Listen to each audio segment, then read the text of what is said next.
आता 2025ला bye bye करायची वेळ आलेली आहे. 11:10 झालेले आहेत आणि मला तर झोप काही येत नाही आहे.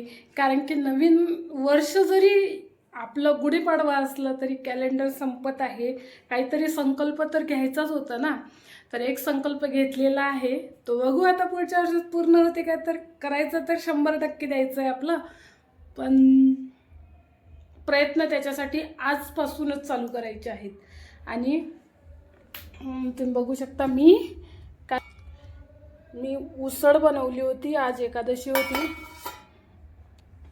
मी उसळ वगैरे खाल्लेली, म्हणजे मला एकादशी वगैरे नसते, पण मी खूप दिवस झाले उसळ खाल्ली नव्हती आणि आठवण पण येत होती उसळ खायची. तर म्हटलं उसळ वगैरे खाऊन घ्यावं. कॅलेंडर तर नाही आणलं, हे भेटलेलं आहे एक कॅलेंडर निवडणुकीच्या याच्यातून, तेच आहे. आता कॅलेंडर वगैरे उद्या जेव्हा सुट्टी असेल तेव्हा तेव्हा घेऊन यायचं.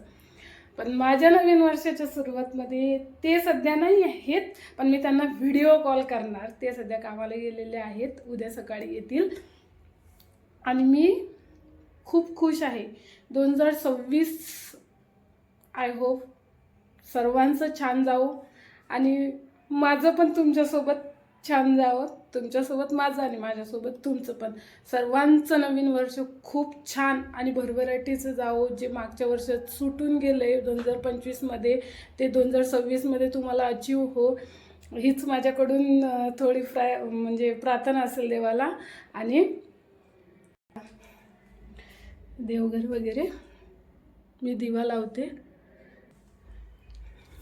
काय झालं काय माहिती, मला झोप तर येत नाही आहे. आणि आज बुधवार होता, मी भाजीपाला वगैरे आणलेला आहे, तेच तोडते. बघते जेव्हा झोप लागेल तेव्हा झोपून जाणार.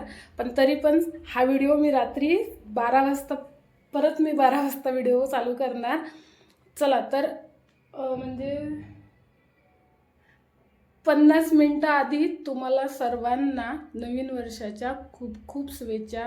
हे नवीन वर्ष तुमच्यासाठी भरभराटीचं आणि सुख शांतीचं जावो, हीच माझ्याकडून देवाला प्रार्थना. आणि हॅपी न्यू इयर एवढंच सांगायचं आहे. मी तर खुश आहे, कारण की चांगल्या गोष्टीची सुरुवात करायची असेल ना तर ते स्वतःपासून सुरुवात करायची. आणि मी तेच लक्षात ठेवणार 2026मध्ये, की काही झालं तरी प्रयत्न सोडायचे नाहीत. आणि या वर्षी तर मी मला जे अचीव करायचं आहे त्याचं टार्गेट तर मी बनवलेलं आहे आणि ते मला माहिती आहे की ते पूर्ण होणार. चला तर भेटू मग नवीन वर्षामध्ये, म्हणजेच उद्या सकाळी. चला तर भेटू मग नवीन वर्षामध्ये, म्हणजेच उद्या सकाळी. हो, आता 2025मधून 2026मध्ये जायला थोडा वेळ आहे.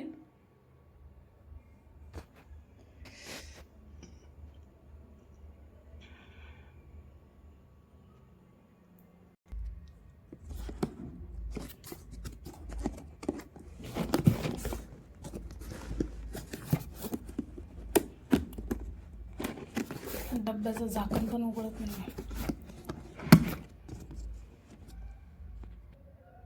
ही ज्वेलरी आहे, मी रेंटने दिलेली होती, त्यांनी आता आणून दिली. जर कोणाला रेंटने ज्वेलरी तर नक्की मेसेज करा. शिपिंग चार्जेस वेगळे घेतले जातील. रेंटने पण दिल्या जाते आणि बनवून पण दिल्या जाणार. चला तर भेटू पुढच्या नवीन वर्षात. एक टाईम असा होता की मला पालेभाज्या म्हणून अजिबात आवडत नव्हत्या. ते तोळा लागते म्हणून मी ज्या दिवशी माझ्यावर स्वयंपाक करायचा टाईम असला ना त्या दिवशी मी बनवत नव्हती. आणि ज्या दिवशी माझी मैत्रीण आहे एक जया, तिला मी स्पेशल म्हणायची की आज तुझा वार आहे ना तर तू मेथीची भाजी आण आणि ती मी तोडू लागतो, कारण मी काय करायची एक एक पान तोड. आणि आता बघा इथं मी शेपूची भाजी तोडत आहे. आता रात्रीचे किती वाजलेत बघा, 11:15 वाजलेत. हे 31 डिसेंबरची रात्र आहे. आणि मेन म्हणजे आता ती गोष्ट आपल्याला करावंच लागणार. कोणाच्या भरोश्यावर आपण टाकू शकतो का? नाही, कारण की हिरवा पालेभाज्या खायला आवडते, ते तोडायला पण शिकावं लागेल ना. बघा ही कशी तोडते. माझ्या चॅनलला आता सबस्क्राईब करून ठेवा. माझे डेली ब्लॉग आता येतील, एकही दिवस मी स्किप करणार नाही आहे. चला.